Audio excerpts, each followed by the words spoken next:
This is Pixelated Audio, and you're listening to Blades of Steel.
Welcome back to Pixelated Audio, a podcast focusing on game audio, its history, and the people behind it. We're your hosts. I'm Gene, and this is Brian. How's it going? Today we are going to be listening to music from Blades of Steel, focusing on the NES and the Game Boy soundtracks, some of the other releases as well. I am so excited because this game, the music is good, right? I really like this stuff, but for me, pure nostalgia, couldn't help it. You know, I mentioned this to you, Gene, and you were kind of like, well, it's all right. No, this is one of those games that I played and remember not only the music, the sound effects. It's a very arcadey game, very fast paced. You can get your, 10-minute fix in and it's still really enjoyable. So that track that brought us in was the game start or the warm up stuff from the NES version. I mean, this is the iconic Blades of Steel tune, right? Yeah, it's the same one that plays in the arcade. I think every version, at least the first couple, has a version of this tune. Yeah, even the not so great DOS version has a version of this tune. Like a kind of a beeper version of this. It's not beeper, but it's bad. We're not going to play that one. But in my defense, maybe we will. Actually, maybe. But in my defense, I only played this game a handful of times, way back in the day.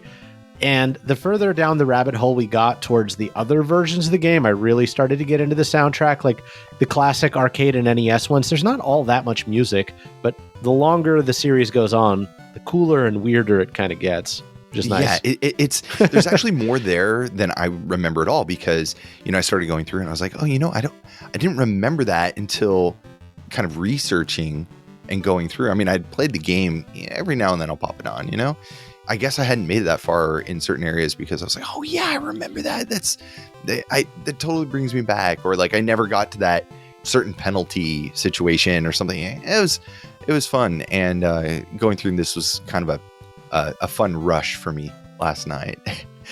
Anyways, Konami originally released Blades of Steel in the arcade in 1987. It was really the NES where it gained popularity a year later.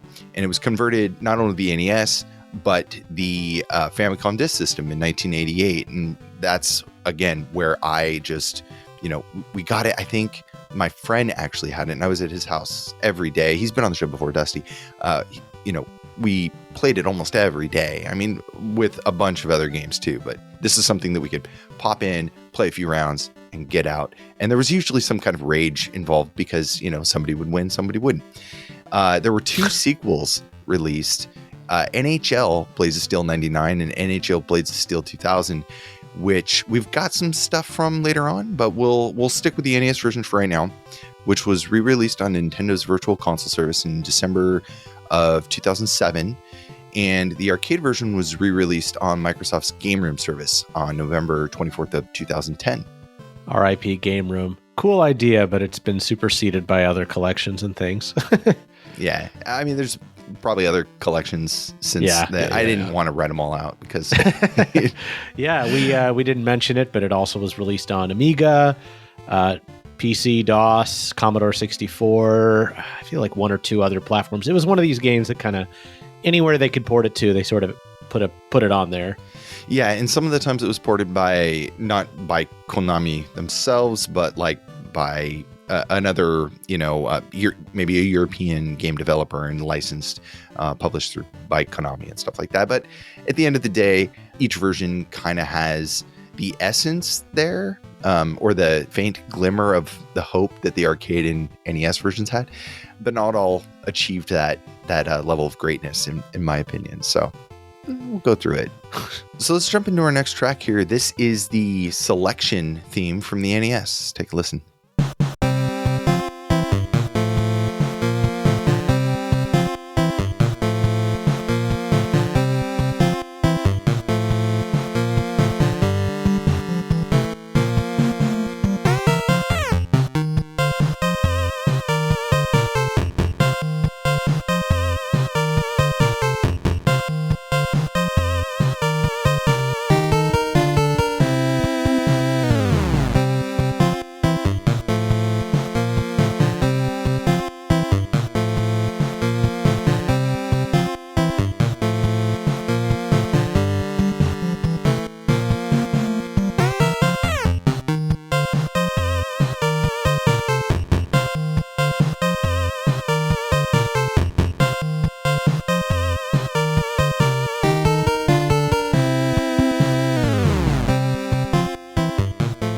That was the selection theme from the NES, composed by several people: Shinya Sakamoto, Kazuki Muraoka, Atsushi Fujio, and Kiyohira Sada.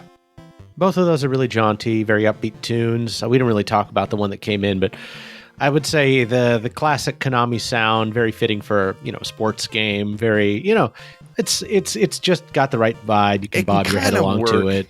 Yeah. It can kind of work for anything. I mean, you could have said this is from an unreleased Ninja Turtles game, and half the people would believe you. Kind of with those bendy chords and that, the slides and stuff. It's all Konami. It does sound a lot like the first Ninja Turtles game for the NES, probably because they were using the same sound drivers and things. But anyway. Absolutely, absolutely.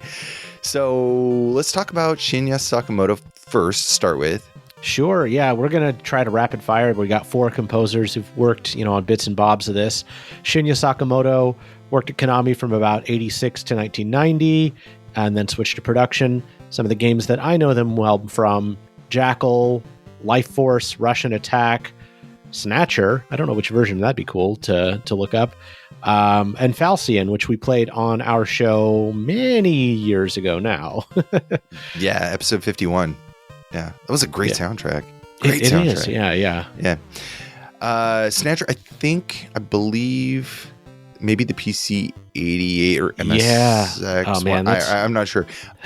And then there's Kazuki Muraoka, who was a longtime employee, which mostly worked on sound programming from 86 until as recent as 2018. Did music and a lot more often of the time sound effects or sound editing and directing for the Metal Gear series.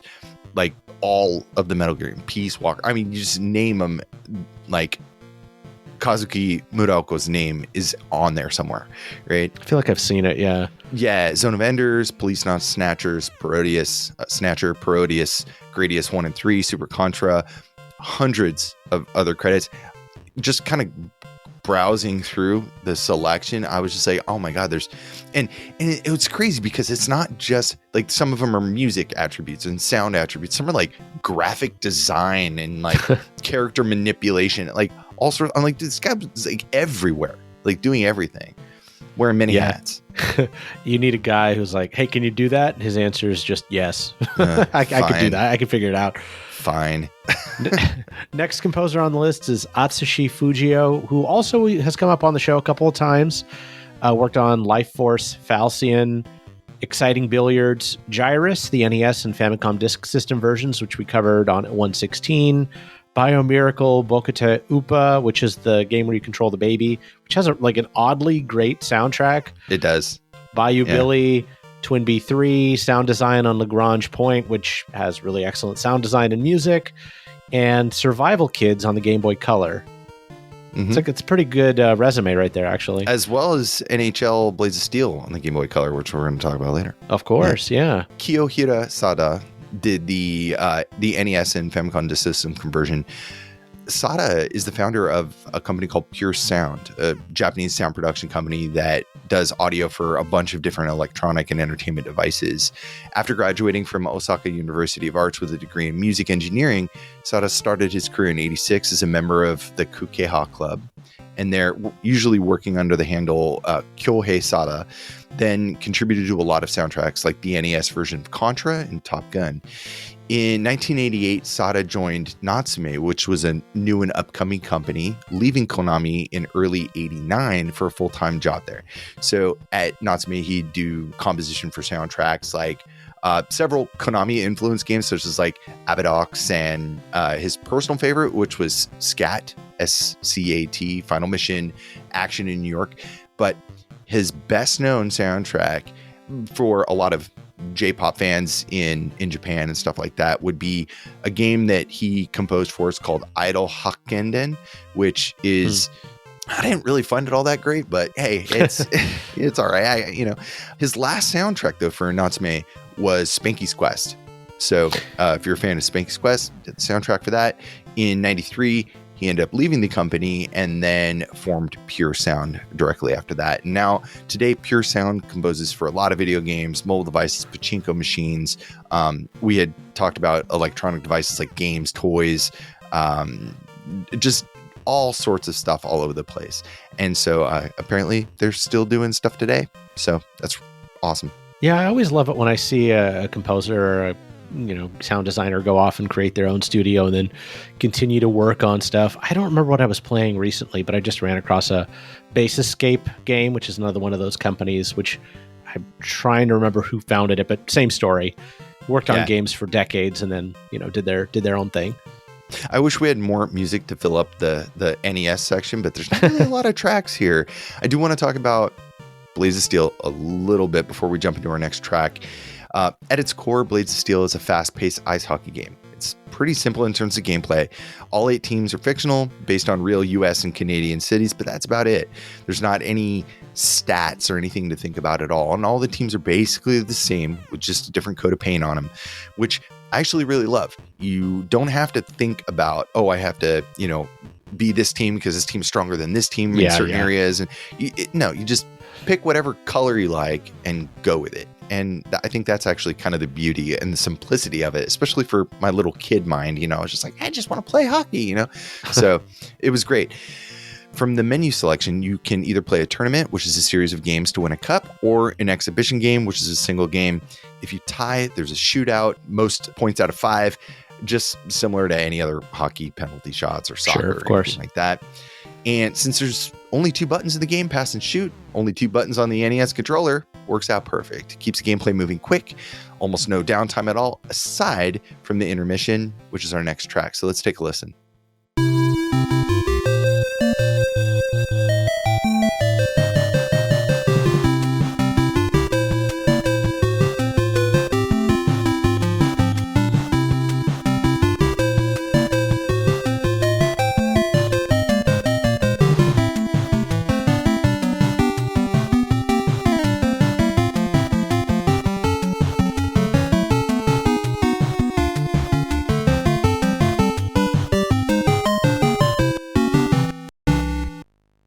That was the intermission theme from Twin Bee, I think.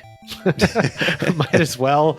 It's such a classic late 80s Konami. It almost sounds more like a shoot 'em up than it does. Funny that you say that, because I think it's the second intermission where this happens. It's really cool. So you either get an ad on the Jumbotron as you're playing, as you're waiting. Yeah. It's either for Contra or there's this, I think it's a panda or a polar bear that shoots up, and it's hot shot or something. And then there's another one that is this simple 10-second scene of Gradius, and you actually get to control it. If you're first player, you can control this little ship and shoot, and this boss. There's not really a lot of gameplay there, but it plays during this, so it kind of gives you this kind of almost Twin Bee vibe. I like that. And then at the end they say it's amazing game, super fun, amazing music, all your friends will want it. It's fun. It's fun. We always used to like kind of fight over who got to play the little mini game, even though it's like 10 seconds and I don't think it really matters. But you can explode, I think, and it ends sooner. So, yeah. Sound Konami. effects. Sound effects, voice samples in this game. I do want to talk about that just a moment. Very iconic for anybody who played the NES version, especially. Now, the arcade version, the samples are crisp, clear. You can hear every detail. And it wasn't until I listened to the arcade version sound effects that I fully know what they were actually saying in the NES version. Because we'll play a few clips here. Blades of Steel. Like, you clearly know that's Blades of Steel, right? Face Off. And then there's Face Off, which you can kind of gather it's Face Off. But then there's like Hit the Pass, Get the Pass. Yeah. It's really crunchy on the NES. And while I will just say, I watched a couple of videos of the arcade version, and it was very clearly like the NBA Jam of its day. Like, oh yeah, they are yelling all the time. They're just like, it's a pass. Get the pass. It's a pass. Yeah. I mean, that's what they're really saying. Yeah, no, there's a lot of action. It's really loud, in your face. That's the point of the arcade game. That's what they tried to, again, recreate on the home console. And so I think they did a really good job. The thing, though, which is a really sore point for the Famicom disk system, and for whatever reason, they left a lot of the sound effects out. The mini game is out. It's almost stripped out from the disk system. What we got here in the US on the Nintendo Entertainment System.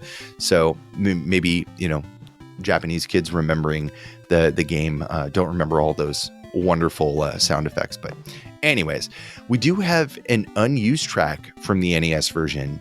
It's the unused arcade bonus game. So we're going to play the NES version, and we'll play a little bit of the arcade version too. So let's take a listen.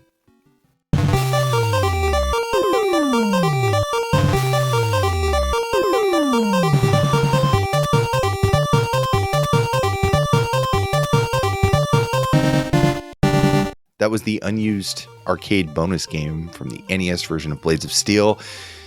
It's cool. I don't know they were going with it, but it's only like 13 seconds. But let's listen to the arcade version. And if your stereo is very loud right now, do yourself a favor and turn it down.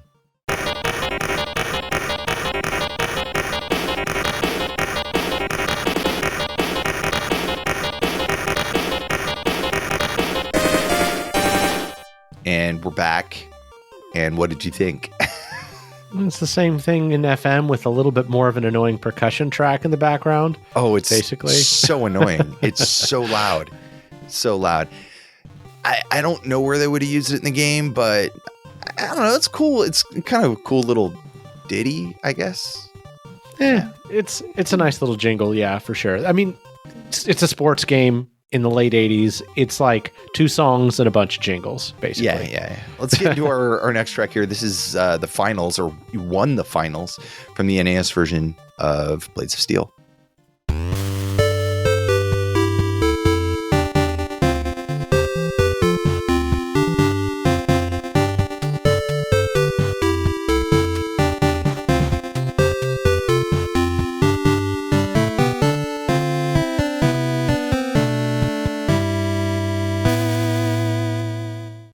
Nice. They really liked ending on that note, or that chord. They did it in several other spots. Yeah, and there's the same kind of walking octave bass thing, which it works for the soundtrack. It's good. Yeah. I do want to talk about the most important part of Blades of Steel. Just 1 second. Give me 1 minute with this. Fighting. The fight off. It's the most important part of hockey in general. I think. Exactly. Fighting is huge in this game.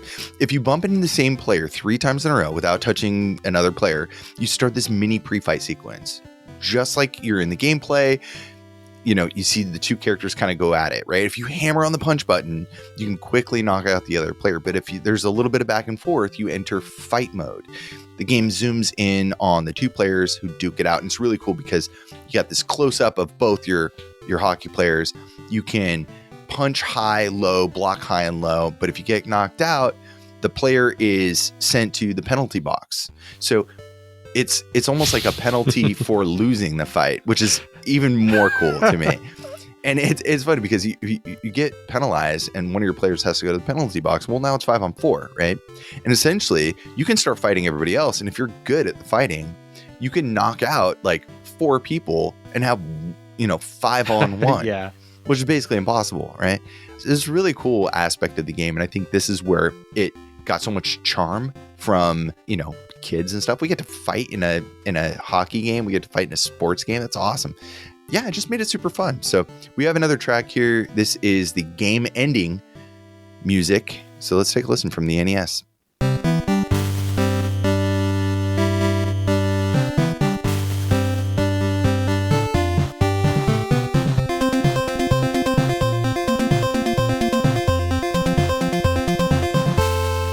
Brian hadn't mentioned it before, but the hooting and hollering in the arcade version during the fight scenes is even more just over the top because, they have... Oh, yeah. They call somebody... like, don't they call you like a dummy or something? Like, it's really... Fight! They're going at each other. Come on, you chump. Hey, pretty face. Kick his butt. Oh! He's dead meat. Oh, come on! They're really contributing to the atmosphere of violence. The announcer great. In that one. It's great. It's great. Yeah. That was a game end. That was not the ending, but the game end, which is like when a game is over. Right. And it was composed by Shinya Sakamoto, Kazuki Muraoka, and Atsushi Fujio, converted by Kiyohira Sada. And I guess we're just going to have to do it. We're going to have to play Team Select from the arcade version. Yeah. We've been talking about it enough. We should. Let's do it. Okay.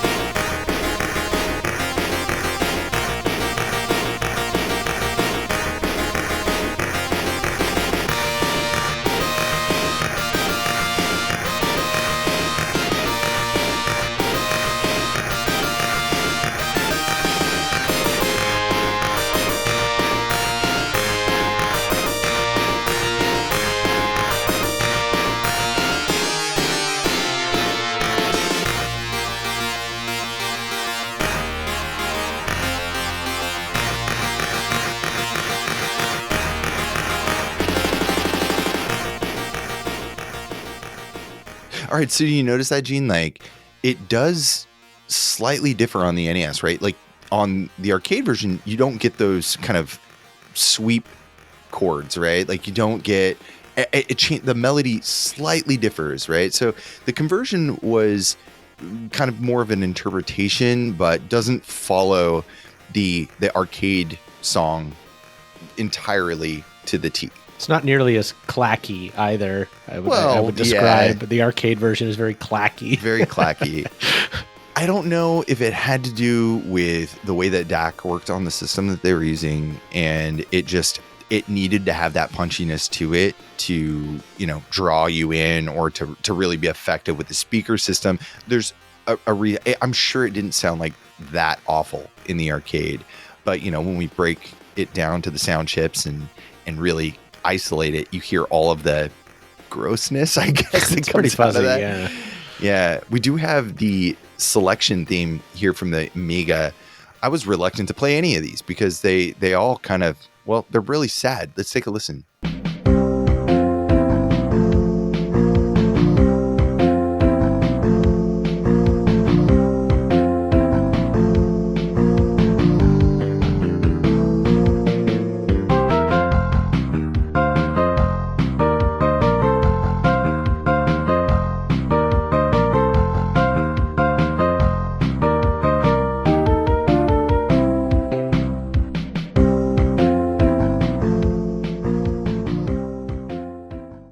That was the selection theme, or the main theme, I guess, from Blades of Steel on the Amiga. And I looked up the Amiga credits, and they don't even explicitly call out who actually converted it. I couldn't find either. But you know what? Good, because I wouldn't want to take credit for that either. I'm kidding. It's okay. It just feels fine. kind of like a sleepy version. Yeah. You know, the samples aren't that great. I know they were trying to convert the arcade sound over. It just sounds like more pacified. It doesn't really have that kind of energetic arcade feel. So, yeah. Yeah, I mean, they captured the melody, and it's does the job, but yeah, it's not as exciting as some of the other versions, unfortunately. Yeah. Are we going to have to play? I guess we are going to have to play the Blades of Steel DOS track. Ugh, just a second of it. Sure.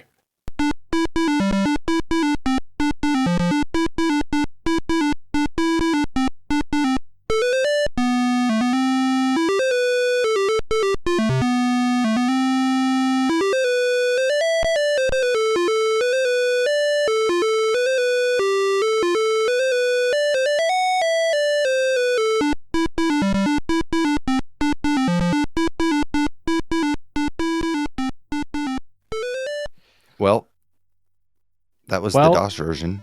Lovers of monophonic PC speaker, don't say we didn't do anything for you. Yeah. I Well, hey, it guess. doesn't get much better. It doesn't get much better with the C64. So, did you want to play that one too? Yeah, sure. Why Might not? as well. It's better than the DOS version. That's true.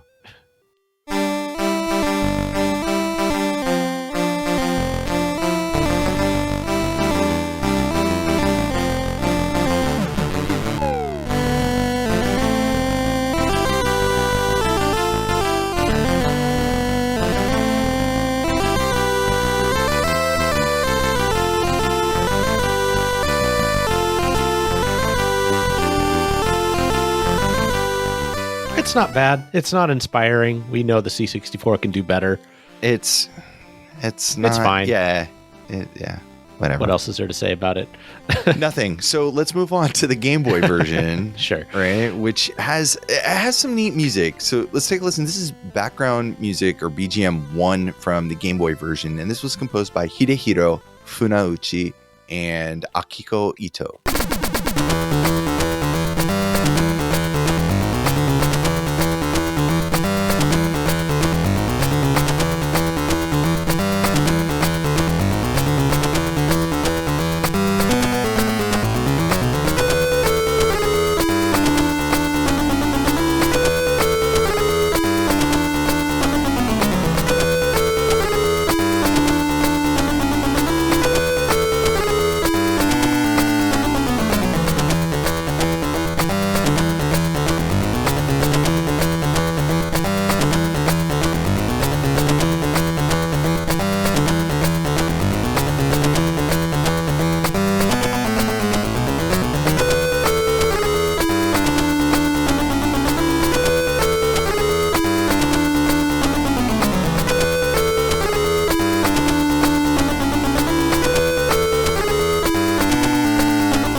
All right, that was BGM 1 from the Game Boy version of Blades of Steel.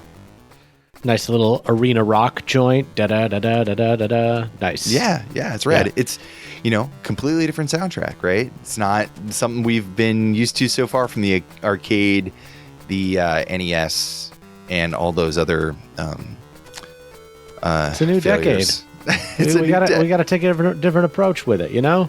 I guess. I mean, it's not really that different as far as release. I mean, the Game Boy release largely follows the NES version, right? It's a little more sluggish, but ultimately still enjoyable. The music's pretty decent. The fighting is almost the same as well. It's a pretty sweet little conversion for the handheld. I gotta say, it's fun. The sluggishness does take away from that fast-paced arcade action, but one thing about it that I could be totally wrong on this, could be, the hardware just couldn't run it fast enough. I don't know. But the smaller screen real estate definitely makes it harder to keep up something fast moving that's all over the place. You don't get as much of that field of view that you would have from the NES. So I can see them having to slow it down a little bit. I'm not sure if that's the reason. Could just be a lot of sprites also. Yeah, it could be that. It could be a number of things. But that was composed by Hidehiro Funauchi and Akiko Ito. And this was done completely independent from all this stuff we've heard before. So I think they were just given the reins and said, just do whatever. Do your thing. So, yeah. Yeah. Let's go on to the next track. I definitely want to dig more into this soundtrack because new sound, new decade. yeah, sure. Let's go into BGM 2. Let's take a listen.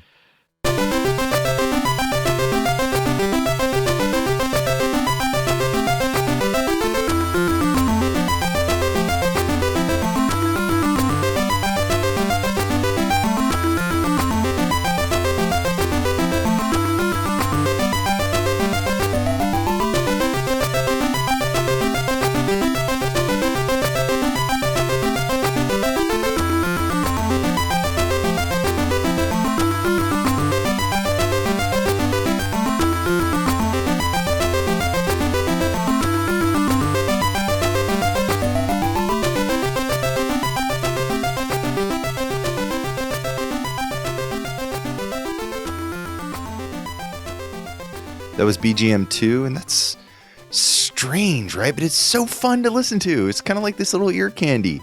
Yeah, Happiness. the ping ponging stuff in the panning left and right.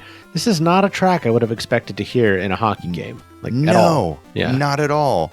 And I think that's what I like about it, right? It's so different and so almost not like, I don't know when this plays. I have no idea. BGM 2 doesn't tell me anything. And options, I played maybe. I played it for a little bit, but I don't remember.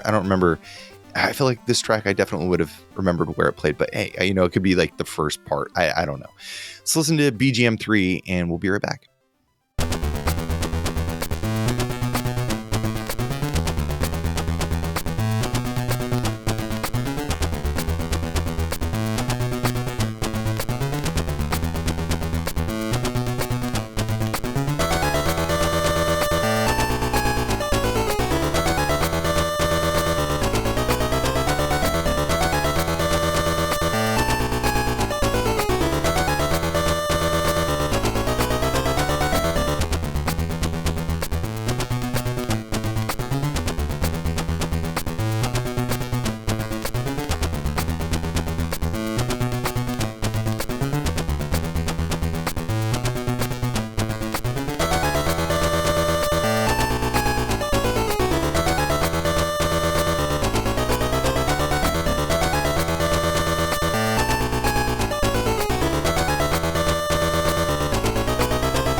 That was BGM 3 from the Game Boy version of Blades of Steel.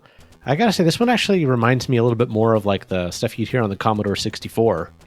Yeah, it's because of like the lower kind of crunchiness. It's got kind of that. Yeah, that sort of late 80s, dance bass kind of thing. It's cool, but yeah, I mean, this kind of thing works really well for a sports game, but also very different from the previous versions of this for sure. I mean, it could be in any sports game, right? Like I was thinking of like Bo Jackson's baseball or something. Like I don't know, 100%, just a random thing. Yeah, let's take a listen. This is BGM 8. We'll be right back.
All right, that was the track BGM 8 from the game Blades of Steel on Game Boy.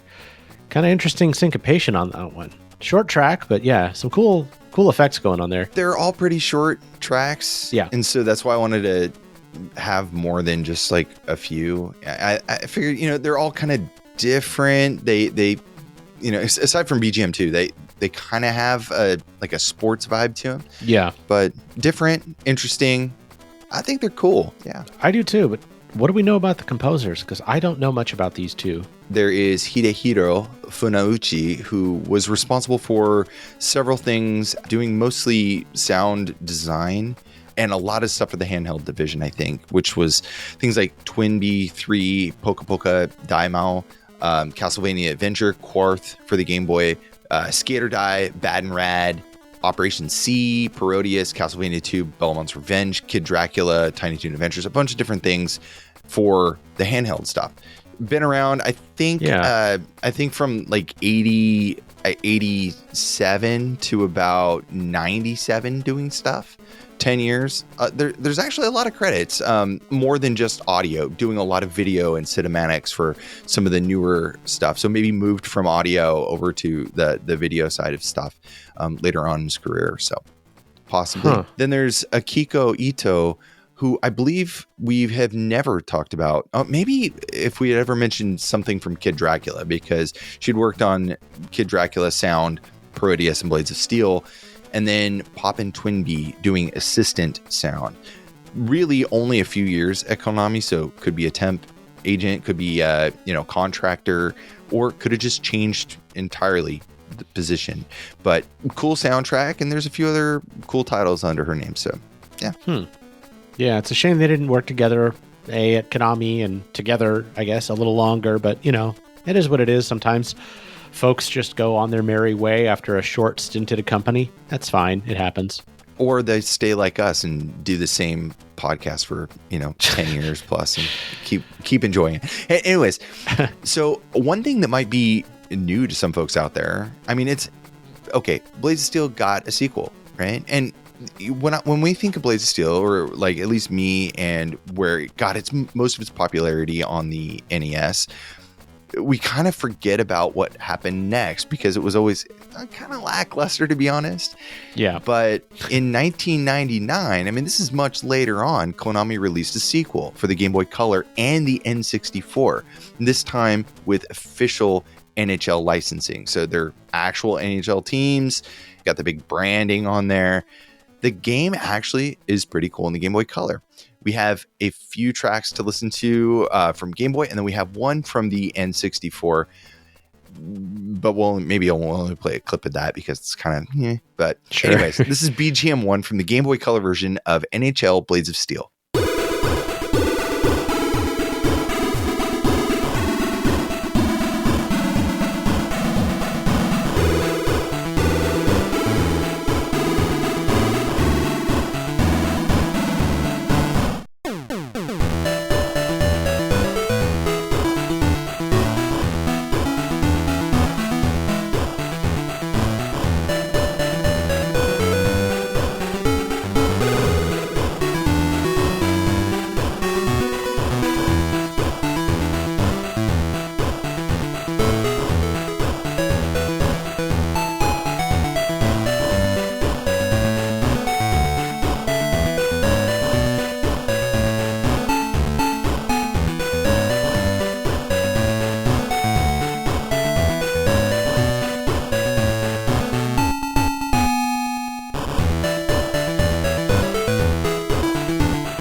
All right, that was BGM 1 from the Game Boy Color version of NHL Blades of Steel, or NHL Blades of Steel 99, composed by Matt Simmons. Surprise, surprise, Format is back. Yes. Yeah. And, well, I mean, this is 1999, so I guess he's still in his, glory years. I don't know. But Format, we've talked about on the show before. You can listen to a lot of his demo scene stuff on Impulse Project. Format has been around not only as just a incredible audio engineer and musician, but just a very smart and talented programmer, designer, all of the above. Just a kind of very well-rounded person in this, in the video game space and the demo scene and just technology space. Worked on a ton of stuff professionally, doing stuff for, even up to PlayStation 5, doing audio design and stuff for Synapse. And there was like stuff on PSP and Wii and Nintendo DS, Windows, PlayStation 3, a ton of different music over the years, bounced all over, went to the Genesis, DOS, Game Gear, PlayStation, Saturn, N64, been everywhere. Incredible composer, incredible, very talented engineer. Can't say enough good things. So it's a fun soundtrack. And it's even more different than the last stuff we listened to. To tag on to that, you'd be hard pressed to find anything that he's written that isn't at least pretty good. Like all the way from his demo scene work to his game work to his original stuff that's just, he just writes a lot of music and is very good at it. Yeah, I own a lot of it. It's really good. Yeah, there's some stuff that like I'm not like, oh, this isn't like really for me kind of thing, but it's not bad. It's not to your taste. Like he can't do anything that isn't high quality. Like he just doesn't have the ability to do anything less than good, right? Like, which is awesome. I wish I had that skill. But most of his stuff is incredible, and I love it. Yeah, I'm trying to be very like critical and say, yeah, there's some stuff that I don't like now, but most of his stuff I love. So yeah. Anyways, we have a track here, BGM 2 from NHL Blades of Steel on the Game Boy Color.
That was BGM 2 from the Game Boy Color version of NHL Blades of Steel. And once that beat drops, you know you're in for a good time. What a great track. I swear, you just give this guy like 4 channels of anything and it'll be awesome. It's a sweet track, right? It's it really good. is. Yeah. Anyways, well, moving on to BGM 4. Let's take a listen.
All right, that was BGM 4 from the Game Boy Color version of NHL Blades of Steel 99, composed by Matt Simmons.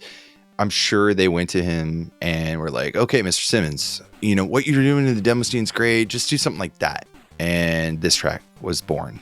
The Game Boy Color is such a treasure trove of like European demo scene composers just throwing out jams just for like this tiny window of time from like 99 to 2001 and kind of blink and you miss it. Yeah. We got to move on to Blades of Steel 99 on the N64. We're going to play a sound clip here. There's just not... well, let's take a listen. Sure.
That was the menu music from the N64 version of NHL Blades of Steel 99.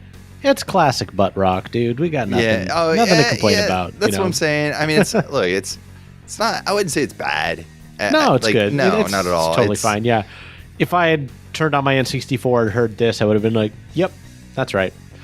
Well, you know, I think the turnoff for me was that the series, you know, went from this kind of arcade, you know, almost NBA Jam style game to when they brought it to the N64, it's almost like they were like, well, we're going to throw all that out and we're just going to make it like a realistic kind of hockey thing. You know, they lost some of that. And I think other people believed that as well. The N64 version just didn't age as well, you know, expected, I guess. You know, it's a mixed bag of reviews from stuff from IGN back then and, you know, Eurogamer and stuff. Some places mentioned like the controls were just so awful it wasn't even worth playing. I haven't played it myself, so I don't really know. It never would have stood out to me when I was younger, just because I think the cover was. You always judge a game by its cover, right? Like, of course, you look at the cover, it looks realistic. You're kind of like, well, you know, the Gretzky was out, so it loses a bit of its charm, I think, in the 3D side. But it was composed by a few. Actually, I don't know who composed it. There was Kazuhiko Uehara, who did sound producing, Nobuyuki Akena, which did sound directing, Takahito Uenishi, who did sound effects, and Mitsuteru Furukawa, who did sound programming. Doesn't say anything about composer, so I don't know. It sounds very American to me, but I mean, that's what I thought too. It's hard to say. Like, I mean, I've listened to a lot of soundtracks where people get the style down, whatever country they're from. There's nothing that says that has to be. But I mean, in '99, it feels like they might have. Who knows? I think it's a pretty decent track for what it's worth. But yeah, the game is obviously a letdown if you grew up with the brand in the early, 90s. If that's what they were trying to go with. See, like, if they would have kind of just pivoted and said, hey, look, it's not a Blades of Steel game. This is a different kind of thing. Then I think it would have had different appeal. But I think sticking that label on it and calling it a Blades of Steel game when you have a huge fan base already around the series isn't really going to do it any favors. So we're going through the 5 stages of grief with Brian and Blades of Steel here. Yeah. Well, there's a little bit of a redeeming factor. So the sequel also had a sequel. In 2000, Konami released the third game in the series called NHL Blades of Steel 2000 on the Game Boy Color, and this time PlayStation. It was weird. It was like the N64 version was planned but canceled, and probably rightfully so, because the reviews just were not so great again on the PlayStation version. I mean, it looks like an improvement to me over the N64 title. It's more of like you're kind of looking from like a goal perspective, so it's almost like straight down. You can see a little bit more of the field, but it's still mediocre at best. So, however, the Game Boy version is pretty cool. So let's take a listen to BGM 3 from the Game Boy Color version of NHL Blades of Steel 2000.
That was BGM 3 for the Game Boy Color version of NHL Blades of Steel 2000, which is the third installment of Blades of Steel. And this is the version that's a lot more like the NES, what we've kind of known from the series so far. And once again, it was composed by Matt Simmons. So yeah, it's a really cool heavy dance tune. I don't know that it's exactly following in the footsteps of the previous game. You know, I wouldn't say at all. No, trying something a little different. But yeah, it's still a great sounding soundtrack. I've never played, anything beyond the original Blades of Steel. So we're, for me, in uncharted territory. But I do have to say, I did not realize there was this much juice to squeeze out of this lemon. There's so much music here in the back half. I know. You were like, oh, it's gonna be a short show, right? I'm like, yeah, Blades of Steel. So let's listen to BGM 4 from Blades of Steel 2000.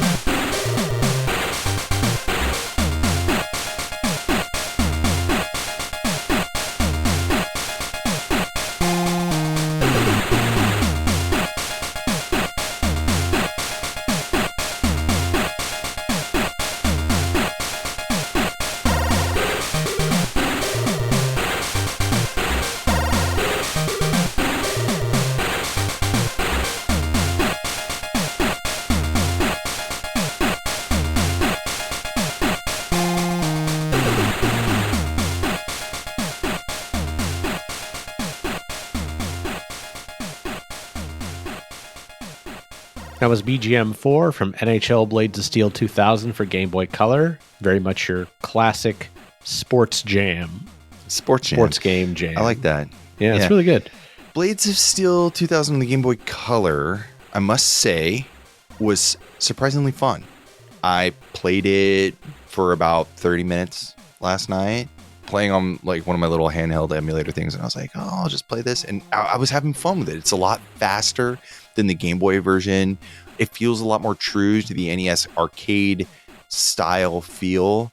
Again, the screen real estate is smaller, but like it's still pretty enjoyable. It's very fast paced moving. That color just adds that extra pop to it that you really need, I think. This is a good experience. Yeah, I'm watching some video of it. It looks really, fast paced, arcadey. Exactly what you want out of a Blades of Steel game for sure. Yep. Man, we have one more fun. track. We have one more track from the Game Boy Color version. This is BGM 6.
That was BGM 6 from the Game Boy Color version of NHL Blades of Steel 2000, composed by Matt Simmons. This, to me, sounds like a slow-mo Tim Fallon track. Yeah. It is. I feel like lately we've been playing a lot of these kind of, what is it called? EA Sports type basketball, football. Have we, though? Yeah. What's that? Have we, though? I feel like we did. I mean, we did with Brian Schmidt. Okay, well, that's fair. Quite a bit of that on there because, he worked on that stuff. I don't know. It was kind of in my mind. But, I mean, it's very, like, it's perfect background music, but it's very well written, especially for the Game Boy Color. Totally. Yeah. Well, I guess we can move on to the PlayStation version. So, like I said, it was really interesting. They released Blades of Steel 99 for the Game Boy Color and the N64, and then they kind of pivoted, maybe marketing, whatever reason, and they're like, hey, you know what? We're just going to release a PlayStation version and a Game Boy Color version. So we have Menu 3, and there's a bunch of different menu music. There's not a whole lot of music during gameplay, but we have Menu 3 and Menu 4. So let's take a listen to Menu 3.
That was Menu 3 from the PlayStation 1 version of NHL Blades of Steel 2000. And I'm not really sure what to make of this one, actually. Yeah, it's, I know. When the reason why I wanted this in there is because I heard that and I was like, what the hell is this? Yeah, it's like halfway to like your, chuggy guitar rock, and then there's like this weird synth thing going on. Yeah, it's almost like a breakfast cereal commercial or something. I was like, what is going on here? It was good. I mean, I would never have thought this was a Blades of Steel song, but no, it was fun, I guess. This is Menu 4. Let's take a listen.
Menu. Well, that 4. was certainly a track, Menu 4 from NHL Blades of Steel 2000. It's like weirdly like most of the sneaking music from Metal Gear Solid 2 with weirdly placed samples. What is going on here? Okay. I was going to do my Gene bingo here, and I was first thinking you were going to say, oh, dude, that's straight out of Persona or something, but no, you didn't say that, so I guess I get a sniping strike. theme from Metal Gear Solid 2 Okay, right there for sure. My next guess would have been something from Metal Gear.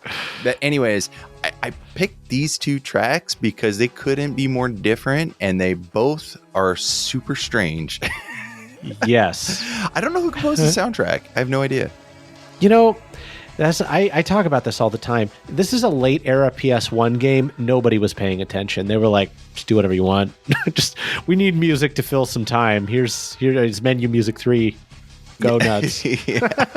There are some like background music stuff for the game. Sure. I think it's more like, 30-second jingles and stuff like that. Little, the da-da-da-da-da-da, things. The usual.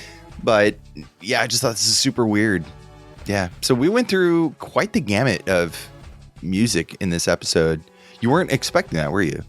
What? No, I thought we were going to stop in like 1990, but no, we went from 87 to the year 2000. We really covered a wide stretch there. Yeah, we talked about Blades of Steel on the arcade NES, a little bit of the Amiga C64 and DOS, then the Game Boy version, then the Game Boy Color version, which was rebranded as NHL Blades of Steel, then NHL Blades of Steel 99 for N64, NHL Blades of Steel for the Game Boy Color, NHL Blades of Steel 2000, NHL Blades of Steel 2000 for the Game Boy Color, then NHL Blades of Steel 2000 for the PlayStation 1. It's time for NHL Blades of Steel 3000. We're ready. Oh, we're ready with robots. Oh, dude, that would be so awesome. And you get in a fight, and it's like robot fights too. Oh, that would be so awesome. I was just at a hockey game last week, so this is very timely. I have not gone to a hockey game in many, many years. The Sharks did not do well, which, surprise. They are awful this season. I went to a game like several months ago, and it was a letdown, but kids had fun. So, but yeah. It's always fun. Anyways, if you want to know more about the show, you can check us out online at pixelatedaudio.com for the show notes and the track list. We can also be found on Discord, so join our Discord, because honestly, Discord, it's less of a pixelated audio channel, more of just a friends hanging out, listening, posting game audio and related stuff.